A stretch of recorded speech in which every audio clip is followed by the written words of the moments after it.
We are here to talk about the state of the hedge fund industry, and we have a very prestigious panel assembled to talk about that this morning. I'll just run down the line quickly. So to my left is Ilana Weinstein, founder and CEO of the IDW Group, the top headhunting firm for talent in the hedge fund industry. Next is Ryan Tolkin, CEO and CIO of Schonfeld Strategic Advisors, a $14 billion global multi-strat platform that invests in systematic fundamental equity, event trading, and discretionary macro and fixed income strategies.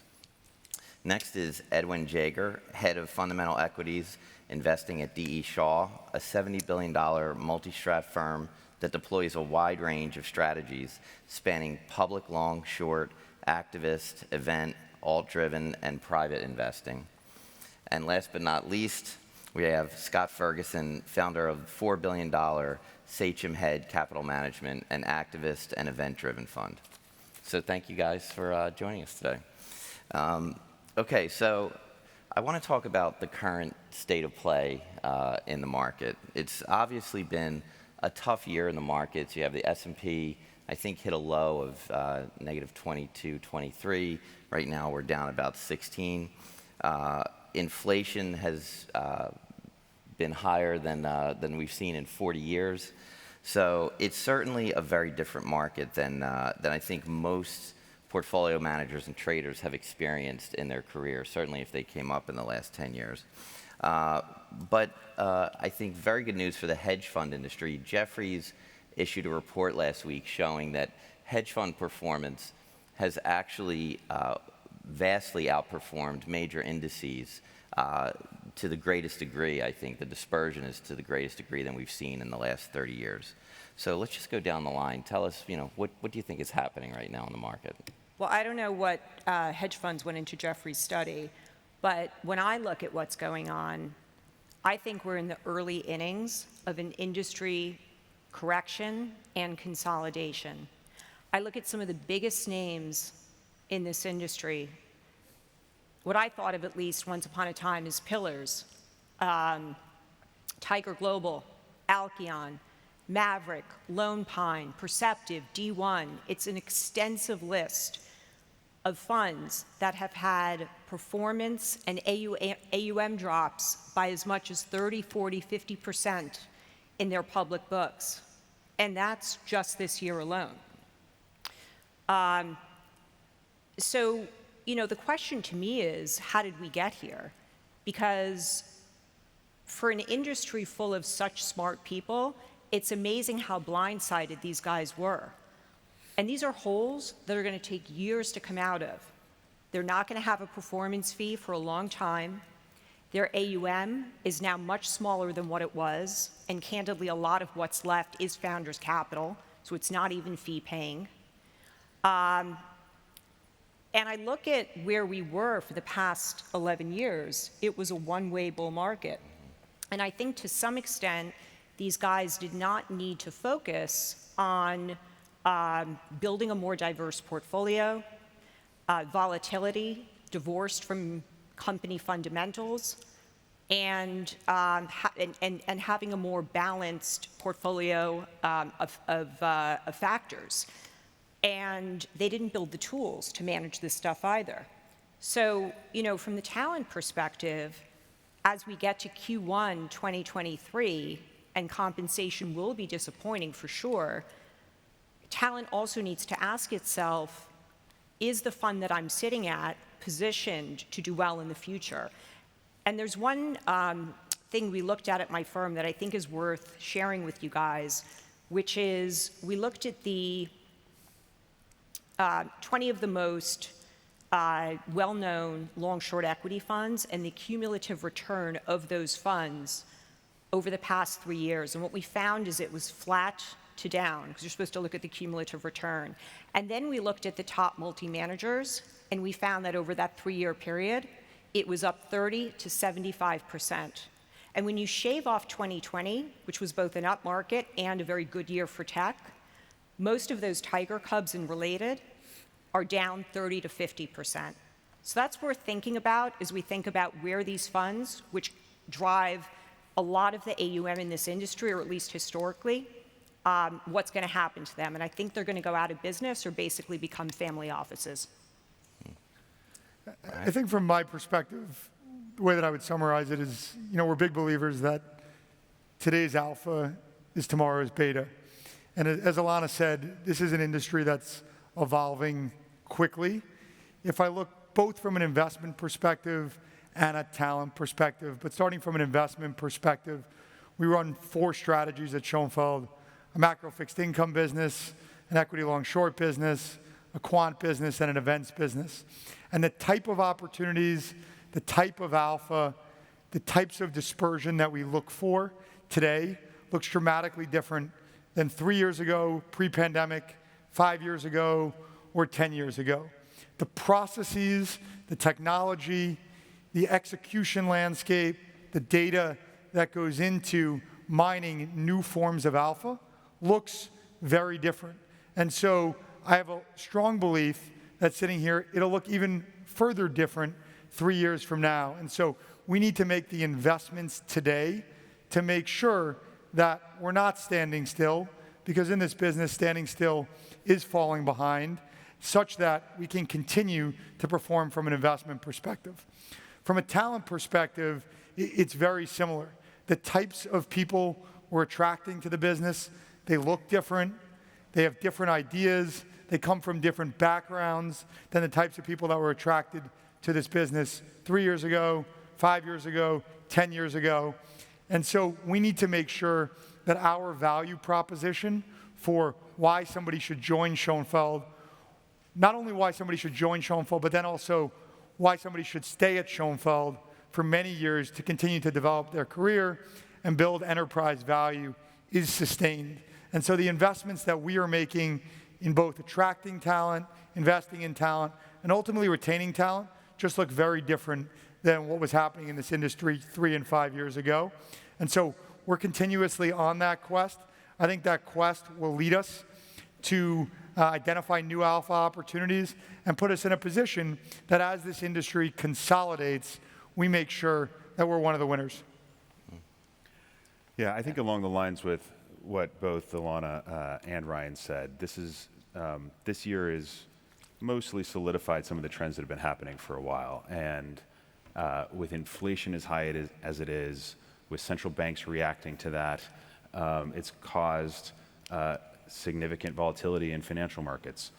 For levered long equity funds, that's been very negative, especially those who are focused on tech and growth, but it hasn't been that bad for more market neutral funds. And in fact, it's been quite good in some other asset classes, like rates, FX, energy, et cetera. So I think what we're seeing right now in the industry overall is like when we talk to our institutional clients, they're focused on investing with firms who can make and generate alpha over long time periods in a wide variety of markets. And I think in this current market, there are a number of firms that are doing just that. And that's where I think we'll expect the capital to be deployed going forward. Well, look, I guess from my perspective, I'll be a little bit contrarian. I'll say that, look, for sure, the multi-manager platforms have shown this year, and it's sort of irrefutable that's really been quite positive. I do think for we're sort of the opposite of a multi-manager. We're a niche, sort of smaller fund with a smaller team, et cetera. I think for in our case, it's activist and event-driven investing. I think in the end of the day, people make good investment decisions. I think a lot of multi-managers are basically groups of a bunch of people, making collective, good investment decisions, blended across a portfolio of managers. And the other thing I would say too, I think, it's, I don't know if it's the Mark Twain quote, like rumors of my death are greatly over-exaggerated or whatever it was. I think you need to be a little bit contrarian in how you look at, the world today. And, I have, we don't do much tech, but I have a bunch of LPs who have a lot of tech exposure, and they come in and gripe about all their tech exposure. And like, yes, I agree with that, but my advice to them is sort of hang in there a little bit, to be honest with you. Right when it feels the worst is probably when it's going to be the best coming out the other side. So I think you have to have some humility around some of these trends. And certainly the guys who got rich on the way up on a tech multiple expansion, there maybe was some stuff that looked like alpha, which was really mega factor beta on the way up. But I think you need to have a balanced approach as you allocate and think about, where you want to be. And just because you're down a lot, oftentimes it's, I remember, at Pershing Square where I was in 2008, in end of '08, Q1 of '09, everyone wanted out of equities into first lien credit. I mean, we couldn't find an allocator who didn't want to buy bank debt, but equities they didn't want to own. And I think the reality is it was a good time to own bank debt, but a lot of those funds had a hard time deploying, and then guys who owned equities just ripped out of that trough. So I think my general advice, I think, is don't overreact to like short-term data points, certainly as a long-term allocator. Yeah.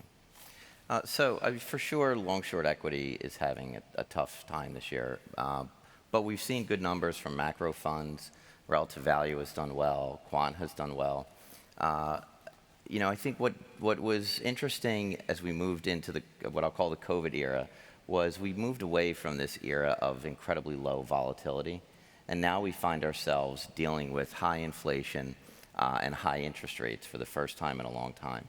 Do you think in this environment it's easier or harder to generate alpha? Yes. Why don't we start with Edwin on that one? Yeah, look, I think it's a bit of both. I think on one hand, as you noted, there is more volatility in markets right now. There is higher inflation, and markets haven't really experienced high inflation for a long time. So there's a lot of things happening in a lot of industries where if you're armed with very good data and smart talent, and you've got duration, you can, there's some really interesting anomalies taking place in markets right now, and that we can find and that we can invest in. I do think it's harder to some extent with the number of macroeconomic variables that are moving around right now. Sort of predicting what will happen in the world, in the economy a year from now is a more challenging task than it's been. So it takes some types of investing, some trades where you're collecting smaller spreads on something over a certain period of time have become more difficult just because of the excess volatility that are surrounding those trades. So it's a bit of both. Edwin, don't you think in the short term, maybe it's harder because of these moves that are divorced from company fundamentals, but if people can make it through these gyrations in the short term, I just think there are these incredible alpha generating opportunities to be had ultimately, precisely because you can capitalize upon the disparity of stocks moving not because of something wrong with the fundamentals, and it's just making it through that short term, which I think speaks to technology and investing in infrastructure and being able to manage that, which very few funds have invested in and therefore are in the situation that they're in, which is a shame because the fundamental analysis is great, but they just can't live to see the fruits of their labor. Yeah, I think there's two aspects to that. The first is, as you mentioned, investing heavily in technology and infrastructure and risk management and portfolio analytics and knowing, what kind of exposures you have, what your exposures are to nonlinear moves in a number of macroeconomic variables is incredibly important right now.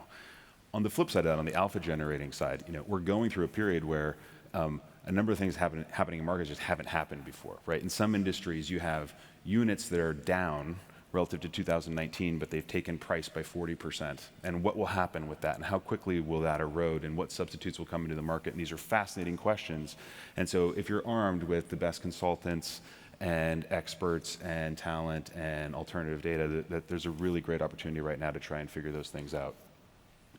Yeah, I think I would add to that, on top of the risk management side, which I totally agree with Edwin and Ilana around, is having different risk takers who cover different asset classes, who trade different sectors, has never been as advantageous as it is today, because the things impacting one sector, because of how correlated some of the macro variables are certainly impacting other sectors. And certainly what we found at Schonfeld is that the insights and analytics that we're able to share and draw from not only one long-short sector as it compares to another long-short sector, but also the long-short space as it compares to the index rebalance or event space, the discretionary ARB space, or even the macro space has never been higher. And the flow and the valuable information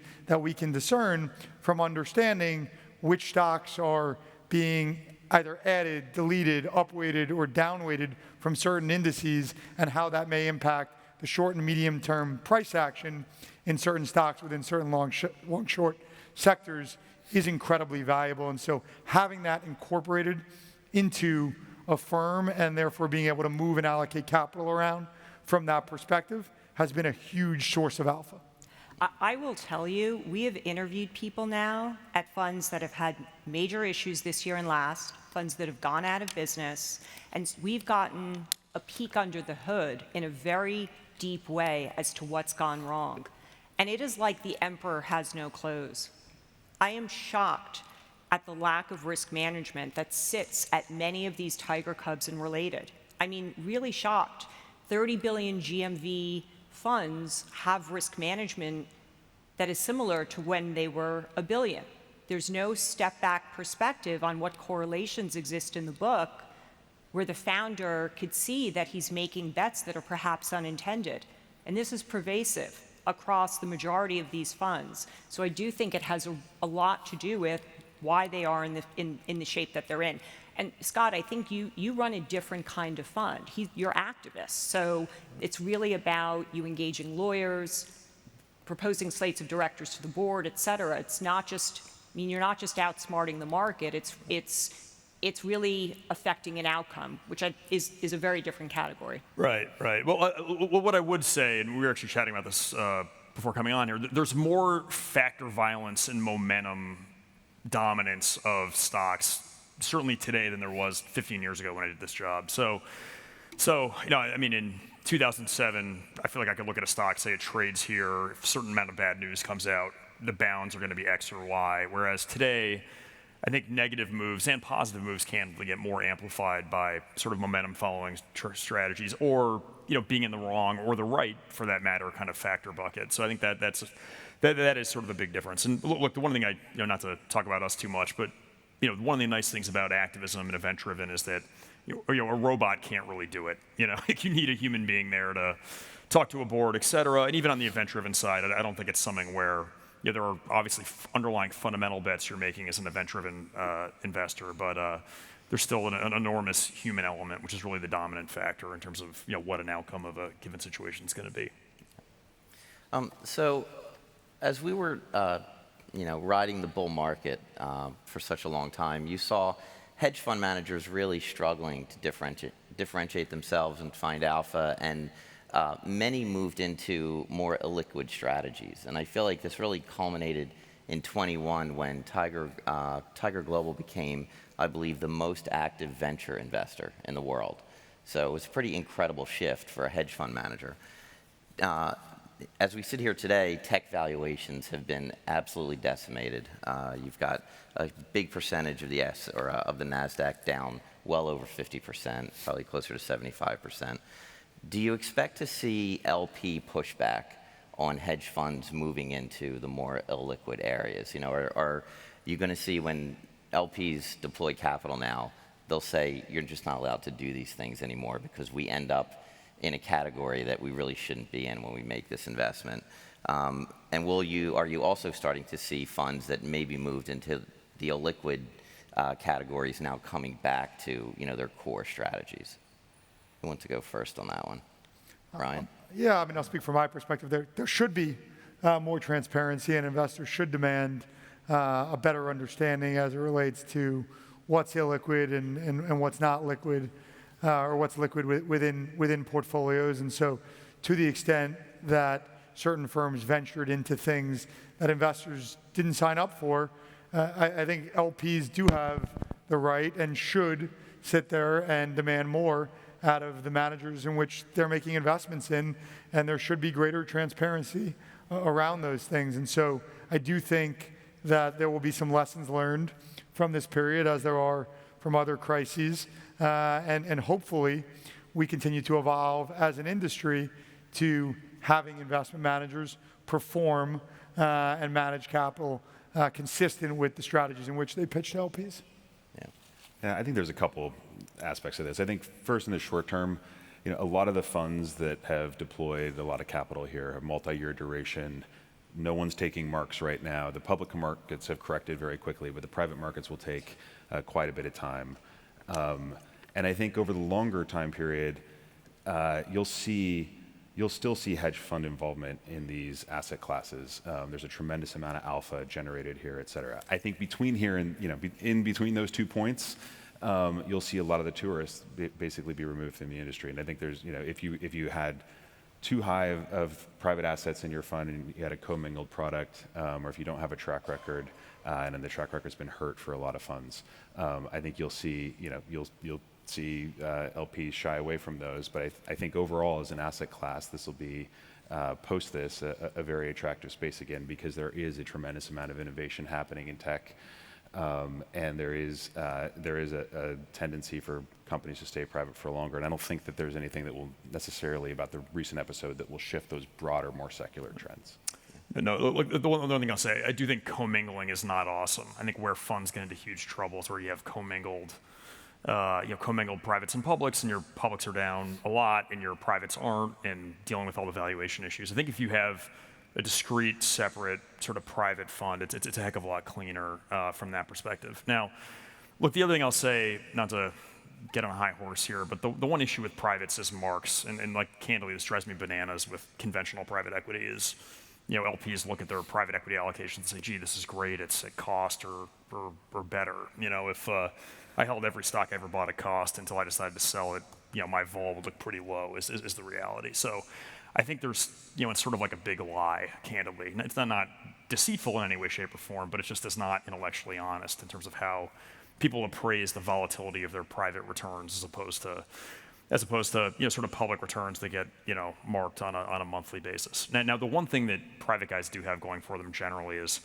usually when you would want to panic sell as a public investor, you can't as a private investor. So you're basically stuck until you have the opportunity to exit, which is generally at a good outcome for yourself, or you file in the case of an over-levered situation. So, which actually is almost like an advantage that it takes the psychology out of some of what happens to mark-to-market liquid investing.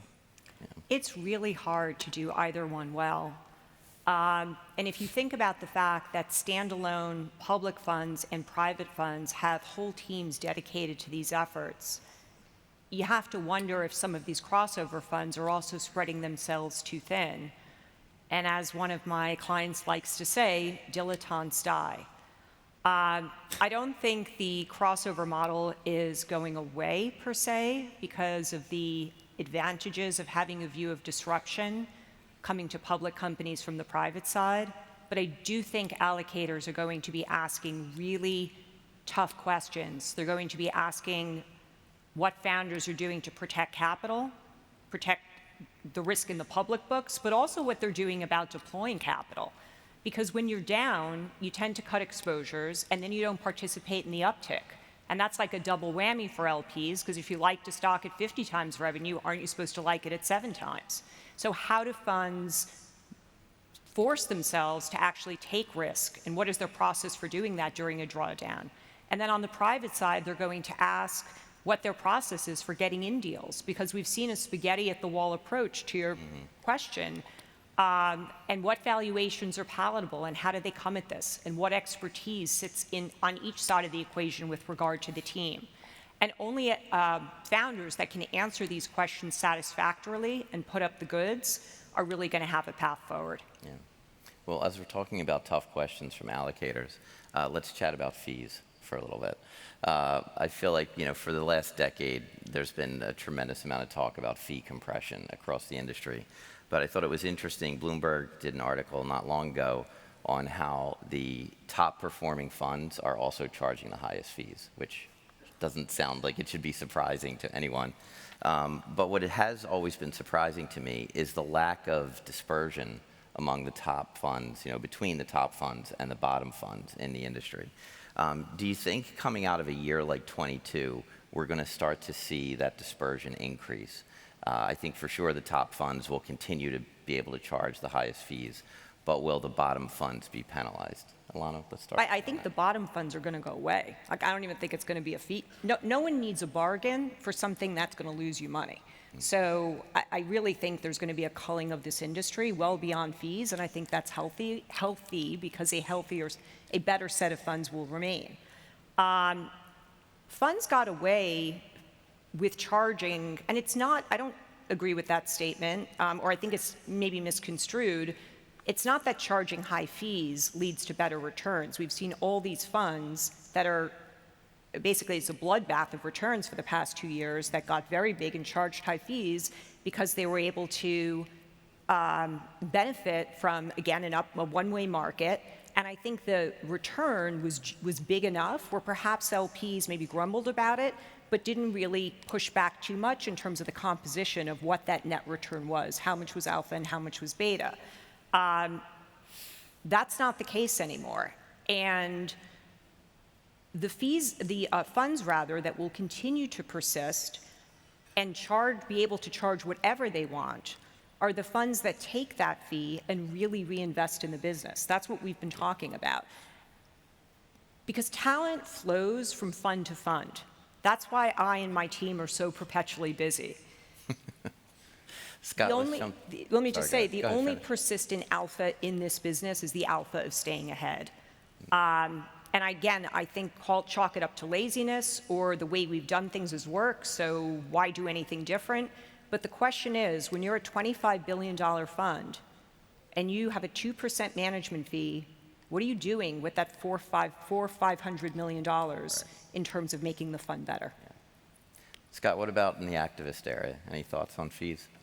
Yeah, I think, look, some of the struggle in the activist area is we tend to be long biased. My firm's long biased, so fee structures for long only funds tend to follow a different paradigm than for the conventional kind of hedge fund world. I think it's the reality is like certain strategies have capacity constraints. I think is the reality, and generally the market finds its clearing price if the product's good and.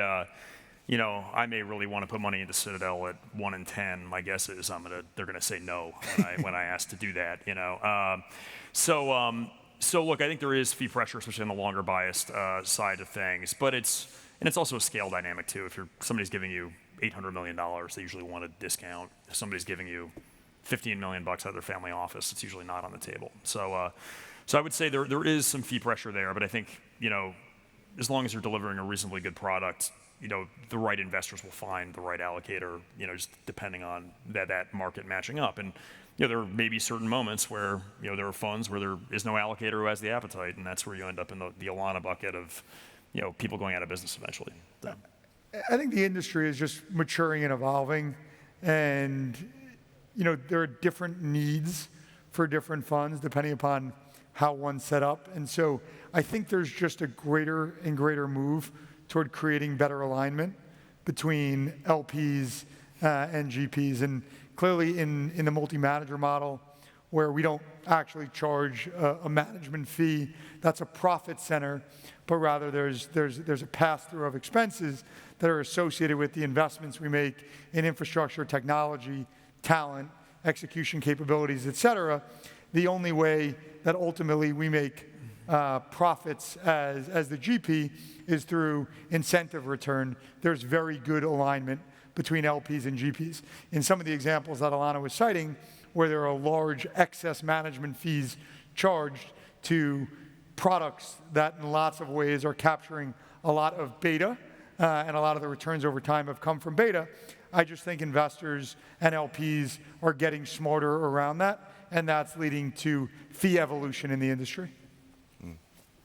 I think the only thing I'd add, and I agree with most of what's been said, I think that the common thread that's running through this panel is the maturation of the industry, and I do think it's the case that the larger firms, those that are able to deploy capital across a wide variety of strategies, to deploy that capital dynamically and efficiently to whatever makes sense at the most time, at the right time, are able to charge higher fees and then invest those fees back into the business to continue to do more. And I think I don't think what's happened recently has started that. I think this has been a process that's been going on for a long period of time. But events of the last year have certainly accelerated it. Yeah. So we have a few minutes left, and I think it's important to talk about, as the industry matures, the concept of succession planning. I think it's something that, at least my perception is, the industry has not really dealt with very well. Probably just kind of not dealt with at all, I think, in a lot of cases. How do you think about, I guess really two things: retaining your top talent, because I think it's an industry that, at least historically, it wasn't really that hard to start a new business, right? If you were a successful portfolio manager and you were identified by a few LPs who were willing to back you, you could get into the business pretty easily. I do think that's gotten a lot harder now because of the minimum infrastructure required. But how do you think about retaining top talent and then putting in a succession plan so that the business really goes well beyond the founder? Well, I think they're actually related, even inadvertently related. First off, honestly, there's no barrier to entry to, quote, starting a hedge fund. The barrier is starting one that's going to have persistence. I don't know if you guys know this, but the average hedge fund has a lifespan of 3 years. And that's, I think, getting even lower given the turbulence we've experienced for the past 2 years. Obviously, big name players are struggling as well. So the goal for sophisticated people in this industry, even if it is to start a hedge fund, should be to learn the skills necessary to bring something to bear that LPs see as special.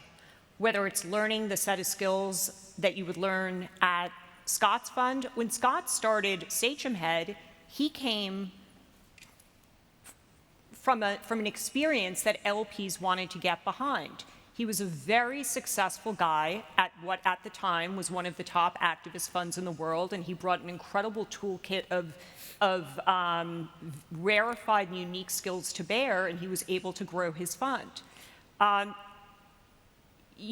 LPs want to see something that's differentiated. They want to see an understanding of market risk, positioning, timing, as well as great deep fundamentals. And the reality is most funds won't persist, so succession is irrelevant. They're just not going to succeed. But for those funds that do, the reality is as they grow, as they become more complex, a founder cannot manage all of that. You're looking at a succession plan right here. I mean, D.E. Shaw has successfully succeeded in that way. Ryan, I think safe to say you're the succession plan at Schonfeld. And that's also because as a fund evolves, one human being cannot manage a complex organization with so many moving parts. You talked about what your funds do. These are incredibly complex ecosystems. And so there is a natural succession plan in place just to manage the fund day to day, but also what's important, I'll end with this, is continuity of process and culture. You really need to bring people along. You can't just hire in senior people laterally and expect that the fund is going to be able to persist. There has to be a real ethos of what this place is about that has grown from the inside. Yeah. Ryan, you just lived this, so. Well, I mean, I'll start on the talent retention question, real quick. And I'd say the first key is to make sure your talent is not in Ilana's Rolodex. If you do that, Impossible. If you do that successfully, you got a good shot. No, but I think you need to have the right culture. You need to have the right leadership. You need to have the right reasons why people not only want to join your organization, but people want to stay at your organization, and people want to develop not only themselves at your organization, but also the future of talent. Why they want to train analysts and researchers and developers to work for them, and then promote them within the organization. And so you have to invest in how you bring in entry-level talent, how you train that talent, how you groom the next generation of portfolio managers, and then how you give portfolio managers an opportunity to participate in the success of the people in which they mentor. And I think that's a great lead-in to the succession planning comment. Thank you for the nice compliment, but I'm very fortunate to have had a founder who was an exceptional mentor to me, who not only gave me an opportunity to build and lead our organization, but who empowered me along the way and who gave us as an organization an opportunity to build and grow beyond the organization that it was when Stephen was in charge. And that's not something that's so easy to do. We've seen lots of people struggle with it and be challenged by it. But to Stephen's credit, he has not only empowered me to be successful in leading our organization, but that culture that's set from the top has allowed for me to empower many other leaders at Schonfeld to help nurture and generate and allow other talent within our walls to mature. And I think that's been a very, very valuable lesson that I've learned, from having had an opportunity to work with him. Yeah, these are very closely tied together, and I think that D.E. Shaw has transitioned its leadership, over 20 years ago now, from a founder to a committee of individuals who jointly manage the firm. And what the founder did was put in an organizational DNA that the firm really follows to this day. And part of that DNA is continually evolving in every asset class in which we trade and how we approach the business every day, and enabling the firm to continue to evolve. Putting your people into that DNA and then allowing them to have all the tech, all the infrastructure, all the backing, and then real career development over time to have a career that can span not only doing one thing, but doing multiple things across various asset classes or across various different sectors, and then growing over time is the way that you perpetuate an institution that goes well beyond one founder or one individual doing one thing for some period of time. Great. On my side, it's less relevant, to be totally candid with you. My firm's 20 total people. We're sort of a boutique investment firm. Candidly, I'd be surprised. The way I would think about succession to my firm is that, heaven forbid something happened to me, one or two of my guys would go out and start their own firms, would be the way I would think about it. But it's, again, sort of a different model of approach to the way to the way our businesses work. But there are examples of single manager firms doing this successfully. It's really what the goals of the founder are. If he is in a he could turn it into a family office, or like I'm thinking, Scott, about Redwood. When Kolach retired, he appointed his right hand as his CIO, and there's also a deputy CIO there. So it's happened. Look, just what your goals are. At Pershing Square, my old firm, they have an evergreen permanent fund that's this public closed-end fund, and actually Bill, to his credit, just appointed this guy Ryan Israel was a very smart guy I used to work very closely with 10 years ago as his sort of permanent successor. But some of that is a function of the durational mismatch, sort of lineup of LP capital, which in his case it's actually evergreen. So definitionally, there has to be a long-term kind of succession plan there, if that makes sense. So. Okay, great. Well, thank you all for your insights. We appreciate it. And thank you all for joining us.